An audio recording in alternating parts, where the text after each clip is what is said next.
জয় সীতারাম। আজকে তৃতীয় পর্বের ভিডিওতে আপনাদের জন্য থাকবে প্রভু রামচন্দ্রের জন্মভূমি অযোধ্যা এবং রাম মন্দির কিভাবে আসবেন, কোথায় থাকবেন, কি কি দেখবেন তার সমস্ত তথ্য। অযোধ্যা ঘোরার জন্য এক রাত্রি 2 দিনের প্ল্যান করলেই যথেষ্ট। আমরাও এটাই করেছিলাম। নমস্কার, কেমন আছেন সবাই? দীপিকার পরিবারে আপনাদের স্বাগত জানাই। আমরা ভোর 5:30টায় গঙ্গা সুটলেজ এক্সপ্রেস ট্রেন ধরে সকাল 9:40-এ অযোধ্যাতে পৌঁছে যাই। ট্রেনের টিকিটের দাম পড়েছিল ওই 150 টাকা জন পিছু। অযোধ্যা ধাম স্টেশন থেকে রাম মন্দিরের দূরত্ব 400 মিটার। আমরা স্টেশনের কাছেই হোটেল নিয়েছিলাম, ফলে পায়ে হেঁটেই পৌঁছে যাই হোটেলে। যেহেতু আজকে রাতেই আমরা লখনৌয়ের উদ্দেশ্যে বেরিয়ে যাব, তাই স্টেশনের কাছেই হোটেল নেওয়া আমাদের পক্ষে সুবিধে মনে হয়েছিল। আমরা হোটেল থেকে টোটোতে করে প্রথমে চলে যাই সরজু নদীর ঘাটে। হোটেল থেকে সরজু নদীর ঘাটে যাওয়ার জন্য টোটো ভাড়া নিয়েছিল 10 টাকা। আর সরজু নদীর পবিত্র জলে স্নান করে আমরা হোটেলে ফিরে আসি। তারপরেই পায়ে হেঁটে বেরিয়ে পড়ি রাম মন্দিরের উদ্দেশ্যে। আমরা পৌঁছে গেলাম রাম মন্দিরের প্রবেশদ্বারে। 500 বছর পর রামলালা নিজের বাড়িতে ফিরেছেন, তাই অযোধ্যাতে সাজো সাজো রব। সারা দেশ থেকে লক্ষ লক্ষ পুণ্যার্থী উপস্থিত হয়েছেন রামলালাকে প্রণাম করার জন্য। প্রথমেই আপনাদের সাথে থাকা ব্যাগ ও জিনিসপত্র স্ক্যানিং করে নিতে হবে। এখানে বয়স্ক মানুষদের জন্য রয়েছে হুইল চেয়ারের ব্যবস্থা, রয়েছে জুতো রাখার সুবিধা। এছাড়াও এখানে রয়েছে তীর্থযাত্রী সুবিধা কেন্দ্র, জরুরি চিকিৎসা কেন্দ্র, toilet, washroom, ATM, locker room এবং পাওয়ার ব্যাকআপ সহ অনেক কিছুই। এখানে জুতো, মোবাইল, ব্যাগ রাখার জন্য কোনো ক্ষেত্রেই কোনো মূল্য দিতে হয় না। চারিদিকে বসার জন্য সুন্দর ব্যবস্থা রয়েছে। ব্যাগ রেখে ডান দিক বরাবর প্রায় 200 মিটার হেঁটে মূল মন্দিরে প্রবেশ করতে হবে। মহিলা ও পুরুষদের পৃথকভাবে লাইন দিয়ে ভিতরে প্রবেশ করতে হবে। ভিতরে প্রবেশ করে আপনাদের মন ভরে উঠবে প্রভু রামলালার মূর্তি দর্শন করে। সাথে সাথে মন্দিরের অপূর্ব কারুকার্য দেখে আপনারা মুগ্ধ হয়ে যাবেন। এখনো পর্যন্ত মন্দিরে পুজো দেওয়ার প্রক্রিয়া শুরু হয়নি, শুধুমাত্র প্রভুর মূর্তি দর্শন করতে পারবেন। রামায়ণের নানান কাহিনী, প্রভু রামচন্দ্রের প্রতিকৃতি, প্রভু বজরংবলীর প্রতিকৃতি মন্দিরের দেওয়ালে খচিত করা হয়েছে।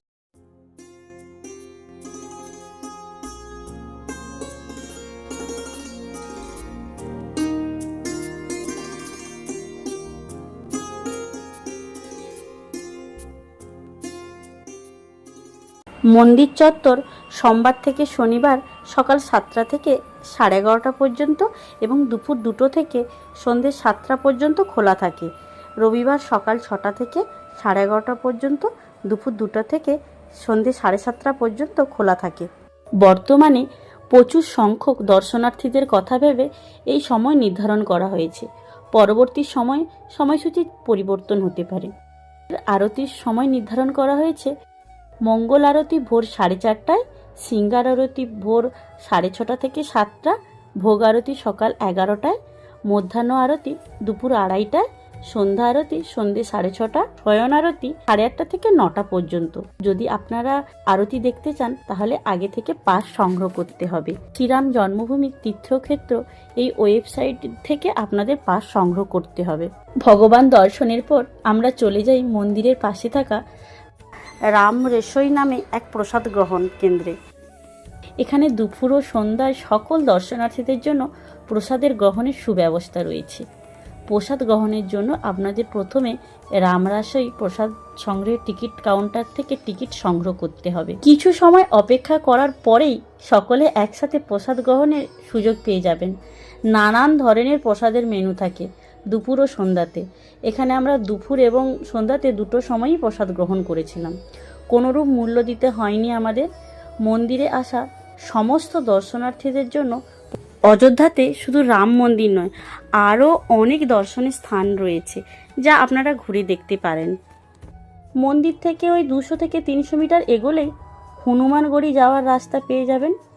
মূল রাস্তা ধরে বাম দিকে যেতে হবে। হনুমানগড়ি মন্দিরের ব্যাগ নিয়ে প্রবেশ করা যায় না। আপনারা যে দোকান থেকে প্রসাদ কিনবেন ওই দোকানেই আপনাদের ব্যাগ ও জুতো রেখে দিতে পারেন। অনেকটা সিঁড়ি ভেঙেই আপনাদের মন্দিরে প্রবেশ করতে হবে। এই মন্দির দেখতে সময় লাগবে প্রায় 20 থেকে 25 মিনিট। যখন প্রভু রামচন্দ্র রাবণকে বধ করে লঙ্কায় জয় করে অযোধ্যাতে ফিরে এলেন, ফেরার পথে প্রভু রামচন্দ্র হনুমানজিকে রামকোট রক্ষার দায়িত্ব দিয়েছিলেন। মাতা জানকী দেবী হনুমানজিকে নিজের সন্তান ভাবতেন, আবার লব এবং কুশ দুজনেই হনুমানজির থেকে ছোট ছিলেন। তাই প্রভু রামচন্দ্র হনুমানজির রাজ্য অভিষেক করেছিলেন এই জায়গায়, আর এখানেই হনুমানজি রাজ সিংহাসনে বসে রয়েছেন। প্রভু রাম, জানকী দেবী, ভরত, লক্ষ্মণ এবং শত্রুঘ্ন পেছনে দাঁড়িয়ে আছেন। এই হনুমানগড়ি হনুমানজির রাজ্য অভিষেকের দর্পণ। হনুমানগড়ি দেখার পর আমরা চলে গিয়েছিলাম দশরথ মহল দেখার জন্য। হনুমানগড়ি থেকে মাত্র 100 মিটার দূরে রয়েছে দশরথ মহল, আর এই রাস্তা ধরে এগোলেই বাম দিকে পড়বে সীতা কি রেশই আর রাম জন্মভূমি, আর ডান দিকে পড়বে কনক ভবন। রাজা দশরথ ত্রেতা যুগে এই মহল বানিয়েছিলেন। এই মহলেই রাজা দশরথ থাকতেন এবং প্রভু শ্রী রামচন্দ্রের শৈশবকাল এখানেই কেটেছিল। দশরথ মহল দিয়েই মহারাজা দশরথ রাজসভা পরিচালনা করতেন। এখান থেকেই প্রভু রামচন্দ্রের বনবাসের যাত্রা, আবার এখান থেকেই সাংসারিক রাজনৈতিক আবর্তে যুদ্ধ জয়ের ইতিহাস।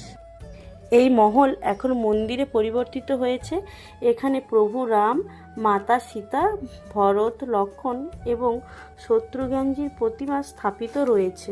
দশরথ মহলে রাম বিবাহ, দীপাবলি, শ্রাবণ মেলা, রামনবমী, কার্তিক মেলা মহা সমারোহে পালিত হয়। দশরথ মহলে দর্শনার্থীদের জন্য সকাল 8টা থেকে দুপুর 12টা পর্যন্ত এবং বিকেল 4টা থেকে 10টা পর্যন্ত খোলা থাকে। দশরথ মহল থেকে বেরিয়ে বাম রাস্তা বরাবর হাঁটলেই পৌঁছে যাবেন কনক ভবনে। ইতিহাস থেকে জানা যায় যে প্রভু রাম এবং মা সীতার বিবাহ সম্পূর্ণ হওয়ার পর মাতা কৈকেয়ী এই কনক ভবনে উপহার হিসাবে দিয়েছিলেন। সাধুসন্ত এবং ভক্তরা বিশ্বাস করেন আজও প্রভু রামচন্দ্র এবং মা সীতার এই কনক ভবনে বিরাজ করেন। এই বিশ্বাসের জন্য এই মন্দিরে বিশেষ মাহাত্ম্য রাখে। এই মন্দিরের বসে ধ্যান করলে সব দুঃখ দূর হয়ে যায়, মন শান্ত হয়ে যায়। এই মন্দিরে ভক্তদের জন্য সকাল 8টা থেকে 11টা, বিকাল 4:30 থেকে 7:30 পর্যন্ত খোলা থাকে। এই মন্দিরে প্রবেশের জন্য কোনো মূল্য দিতে হয় না। কনক ভবন দেখার পর আমরা গিয়েছিলাম নয়াঘাট, রামঘাট, রামকি প্যাডি, লতা মঙ্গেশকর চক, এই সমস্ত দর্শনীয় স্থানে। এছাড়াও আরও অনেক দর্শনীয় স্থান রয়েছে, কিন্তু সময় অভাবে আমরা দেখতে পারিনি। আমরা রামপথ ধরে টোটোতে করে 1.5 কিলোমিটার যাওয়ার পরে আমরা গিয়েছিলাম নয়াঘাট। আর নয়াঘাটের কাছেই রাস্তা মাঝ বরাবর একটা বিশাল বীণা স্থাপন করা হয়েছে, আর এই জায়গাটার নাম করা হয়েছে স্বর্গীয় লতা মঙ্গেশকরজির নাম অনুসারে লতা মঙ্গেশকর চক। এই বীণাটির কারুকার্য অতুলনীয়। বীণাটি 40 ফুট লম্বা এবং প্রায় 15 টন ওজনের। সন্ধে হলেই মধুর সঙ্গীতের সুর বেজে ওঠে এই জায়গায়। সরজু ঘাটের সন্ধে 6:30টায় সন্ধ্যা আরতি শুরু হয়। সন্ধ্যা 7টা থেকে লাইট শো শুরু হয়, কিন্তু প্রত্যেক দিন এই লাইট শো হয় না। বিশেষ বিশেষ দিনগুলিতে এখানে লাইট শো হয়। রামকি পাডি জায়গাটা অনেকটা জায়গা জুড়ে রয়েছে। কথিত আছে প্রভু রামচন্দ্র এই পথ দিয়ে সরজু নদীতে স্নান করতে যেতেন, তাই এই জায়গাটার নাম হয়েছে রামকি পাডি। নদীর দুই ধারে অনেক মন্দির রয়েছে। আপনারা জনপিছু 100 টাকা করে দিয়ে শেয়ার বোটে বোটিং করতে পারেন। আমরা সন্ধ্যারতি দেখে হোটেলে পৌঁছে যাই। লখনৌ যাওয়ার জন্য আমাদের ট্রেন ছিল রাত 2:35 অমৃত ভারত এক্সপ্রেস ধরে আমরা লখনৌয়ের উদ্দেশ্যে যাত্রা শুরু করেছিলাম। আজকের পর্বের ভিডিও এখানেই শেষ করছি। পরের ভিডিওতে আপনাদের লখনৌ সম্পর্কে জানাবো।